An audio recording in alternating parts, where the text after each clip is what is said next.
Hi guys, my name is Brandon and today we'll delve into the case of a girl who vanished from her own bedroom in the middle of the night just before Christmas. This case quickly gained massive attention. Over 3,000 people joined the search efforts and eventually detectives were able to uncover some chilling facts that led them to an unexpected and shocking truth. Sarah Foxwell was born on May 18, 1998 in Salisbury, Maryland.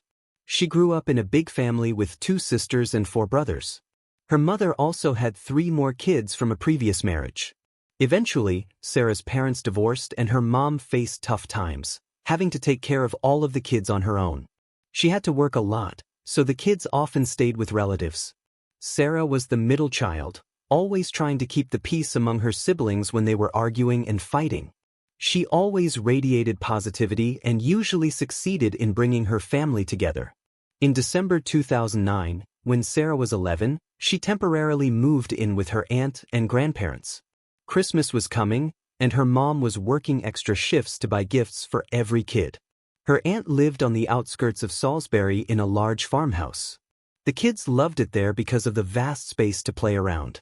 On December 22nd, everything seemed normal. With just 3 days until Christmas, the kids were in high spirits, running around the house, playing, and just having fun. Their aunt ordered pizza for dinner, and around 9 p.m., they all started getting ready for bed. Sarah slept in the same room with her 6-year-old sister, Emma, at the end of the hallway near the back door. They chatted for a bit and fell asleep. The next morning, Sarah's grandpa woke up and went to wake the kids. He went into the girls' room but found only Emma there. Thinking that Sarah might have already woken up, he searched the entire house but couldn't find her. He told her aunt about it and they started to search every corner together. Eventually, they realized that Sarah wasn't in the house. Her aunt thought she might have gone outside to play in the snow that had fallen overnight. But she quickly realized Sarah's shoes and jacket were still at home. Then, her aunt noticed something strange. Sarah's toothbrush was missing from its usual spot in the bathroom. After searching the area around the house with her grandpa and finding no signs of Sarah, her aunt decided to call her mother.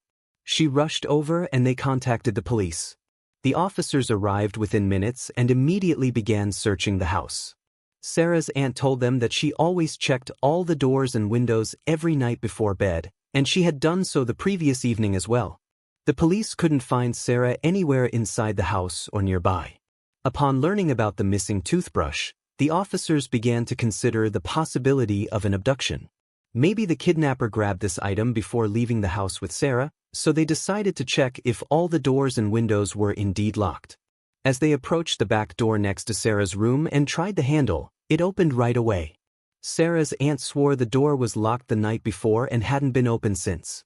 However, she remembered they kept a spare key outside near the entrance. She went there and checked it, but the key wasn't there. This further supported the abduction theory. The fact that the perpetrator knew about the spare key suggested that he knew the family quite well. Another unsettling detail was that their dog hadn't made a sound that night, despite usually barking at strangers. Fearing that Sarah might have been kidnapped, investigators immediately initiated a large-scale search. News of her disappearance spread rapidly and many local residents contacted the police, offering their help. The sheriff appealed to the public through the media, asking them to check their properties for anything that might look suspicious. Dozens of local officers were called for the search. They also got help from neighboring towns' departments and even other states. They all hoped to find Sarah alive. Given that the perpetrator had taken her toothbrush, it might indicate his plans to keep her alive, so the police devoted all their resources to the search. Outside the house, they found their first lead. There were relatively fresh tire tracks in the snow, indicating that the abductor likely arrived by car. Since all of Sarah's warm clothing was left behind, it was clear that the perpetrator couldn't have taken her on foot. Meanwhile, Sarah's relatives were brought to the police station where something unexpected happened. Sarah's 6-year-old sister, Emma, who slept in the same room with her, tugged at her grandmother's sleeve and whispered that she had a secret. She saw the person who took Sarah. According to the girl, she woke up to this man saying something to her sister. Emma didn't understand what was happening, but got scared, so she pretended to be asleep. A few moments later, she saw the man leave the room with Sarah. This story shocked her relatives, But then Emma said something even more chilling. She recognized the man. It was Mr. Tommy. The adults immediately knew exactly who she meant. It was 30-year-old Thomas Leggs, the former boyfriend of Sarah's aunt. Although they had broken up a few months ago, he had spent a lot of time at their house, and all the kids knew him well. The police were also familiar with Thomas due to his extensive criminal record. Over the years, he had repeatedly come to their attention for crimes involving women and girls. He first landed behind bars at the age of 18 for assaulting a 12-year-old girl and receiving a 4-year sentence, but he was released early, just after a few months. Later, he received a 7-year sentence for assaulting another minor. However, he was released early again, this time after serving only 6 months due to his good behavior. Shortly after, he received a 6-month sentence for another assault. Then he attempted to assault another girl on the same day his wife returned home from the hospital with their newborn daughter. The woman later divorced him and obtained a restraining order against Thomas because he had threatened to kill both her and their daughter. Another incident happened when a woman and her little daughter moved to the street where Thomas had lived. One day, the girl, along with her friend, was sitting on the porch of her house. Thomas approached them and told one of the girls that he had been watching her play in the yard and called her a wild girl. Then he grabbed his stick and began hitting her on the buttocks. The girl ran inside and told her mom about what just happened. The woman saw Thomas through the window and realized she had already seen his face. Before moving to this house, she had checked the sex offender registry in this area, and there was a photo of Thomas. The mother reported him to the police, and the case went to court, but Thomas managed to avoid any punishment for his actions. Before the trial began, the woman was asked not to mention the fact that Thomas was in the sex offender list and had previously been convicted of sexual assault. The reason for this request was the concern that mentioning it would bias the jury, potentially leading to an unfair verdict for Thomas. Just a few months before Sarah's disappearance, Thomas was arrested once again. He had broken into the bedroom of a 24-year-old woman in the middle of the night, undressed, and began pleasuring himself while standing next to her bed. After his arrest, he was released on bail. At first, Thomas successfully hid his criminal history from Sarah's aunt, but she eventually learned about it. Nevertheless, he somehow managed to convince her that all these accusations were false and that he hadn't done anything he was accused of. Considering all of this, detectives had no doubt that Thomas was behind Sarah's abduction.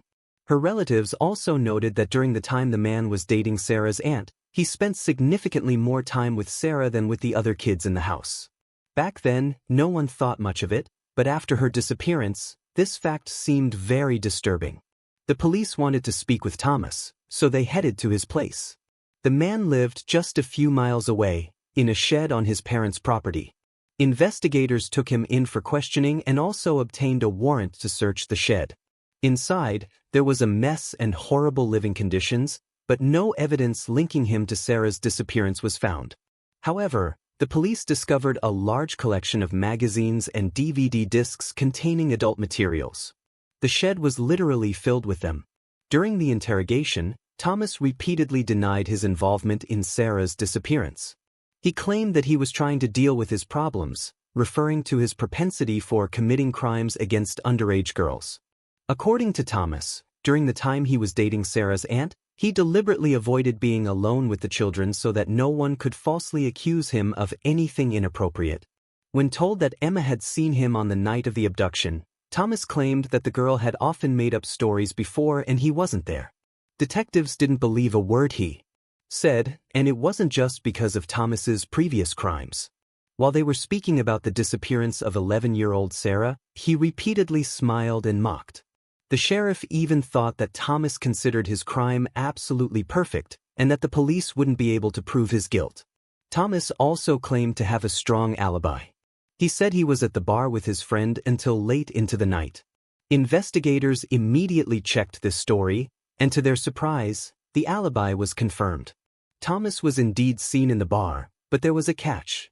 He left around 1 a.m., and since then, no one, including his parents, had seen him until around 7 a.m. During the examination of his phone, they also found that on that night, Thomas had sent messages to several women offering to meet up, but all of them declined.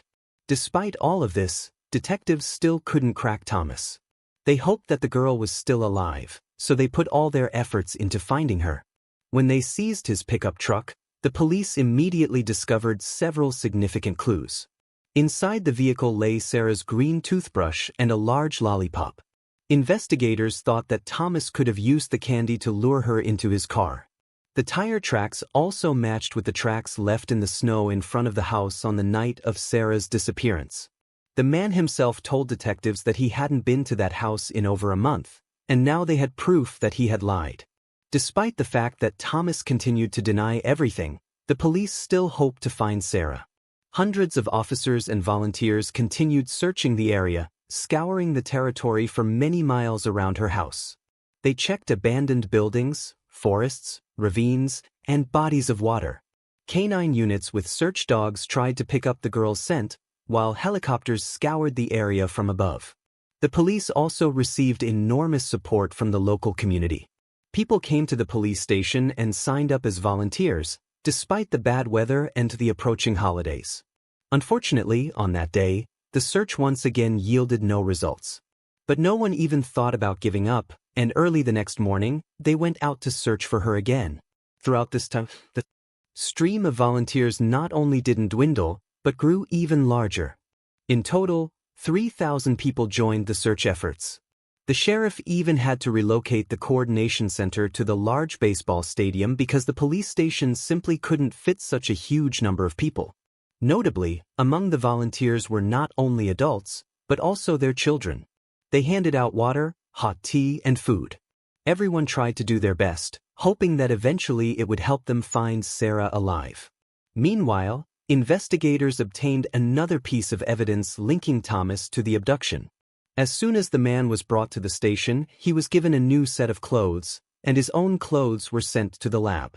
Experts found foreign DNA on the suspect's underwear and compared it to a sample from Sarah obtained from her belongings. It was a complete match. Considering the fact that DNA was found on his underwear, detectives came to a grim conclusion. Apparently, after the abduction, Thomas sexually assaulted her. The second day of the search also yielded no results, and on the morning of December 25th, Christmas Day, thousands of people once again went to look for Sarah. Despite the holiday, none of them even considered giving up. On that same day, investigators received GPS data from Thomas's phone. Unfortunately, there weren't exact locations, but rather just information about his phone connecting to specific cell towers. Police found out that on the night of Sarah's disappearance, his phone had connected to 3 towers, allowing them to determine the approximate triangular area where he must have been. Investigators focused all their efforts in this area, which was located practically on the state border, about 8 miles from Sarah's aunt's house. This area was mostly covered with trees. Hundreds of people combed through every inch of this territory, hoping for a Christmas miracle that Sarah would be found alive. Unfortunately, reality turned out to be much more tragic. Around 4 p.m., police noticed Sarah's body on the ground, almost at the state border. She lay on her back, with her arms raised upwards, pointing towards the sky. When medical experts began examining the body, even they were shocked. At first, they confirmed the victim had been sexually assaulted.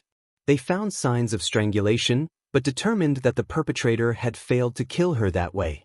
In Sarah's lungs, experts found dirt, leading them to believe that the killer had attempted to drown her in a puddle. During this torture, the victim lost consciousness. After that, she suffered severe burns. According to the experts, the perpetrator may have left her lying in the forest for some time, went to get gasoline, came back, and set Sarah on fire. Traces of smoke were also found in her lungs, indicating that she was still alive at that moment. This also explained why her hands were raised and pointing to the sky. This sometimes happens when a person is exposed to fire. Such unimaginable cruelty shocked everyone involved in the case.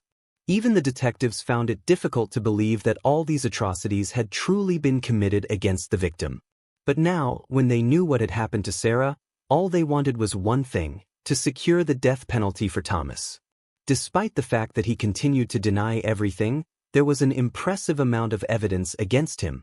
After the discovery of the body, forensic experts found several hairs belonging to Sarah and particles of fabric from her pajamas on the front seat of Thomas's pickup truck, further proving his involvement in the abduction. With all the other evidence, this practically ruled out any possibility of him avoiding punishment. The wait for the trial stretched for more than a year, but it never began. In early 2011, the prosecution decided to offer Thomas a plea deal. Under its conditions, he would omit his guilt and receive a life sentence instead of the death penalty. Considering what he had done to Sarah, this deal might seem unfair, but there were a few serious reasons in favor of such a decision. The main one was that Sarah's younger sister would have to testify repeatedly in court in the presence of the murderer. The abduction and death of her sister became a serious challenge for her, and the trial could have affected her even more. Another reason for offering the deal was that the prosecution could not be 100% sure of securing a death sentence. If Thomas's lawyers had achieved a different verdict, he could have the opportunity to be released someday, which was not part of the terms of the deal under any circumstances. There was another problem. The state governor opposed the death penalty at that time, further reducing the chances of obtaining this sentence. In the end, Thomas agreed and told detectives everything they already knew without him. He admitted that he tricked Sarah into leaving her house with him, then he took her away, sexually assaulted, and killed her. He received 2 life sentences without the possibility of parole and was transferred to a maximum security prison. In the first few days, another inmate attacked him with a makeshift weapon during lunch, inflicting several serious cuts. Thomas survived, and prison staff took additional measures to protect him from other inmates who wanted to harm him. Sarah's case sparked outrage because the system repeatedly gave Thomas the opportunities to be released and continue committing crimes. Eventually, the state of Maryland passed Sarah's law, which mandates that anyone convicted of child abuse must serve at least 15 years in prison before being eligible for parole. Alright guys, share your thoughts on the story in the comments section, and don't forget to hit the like button and subscribe. Thank you for watching.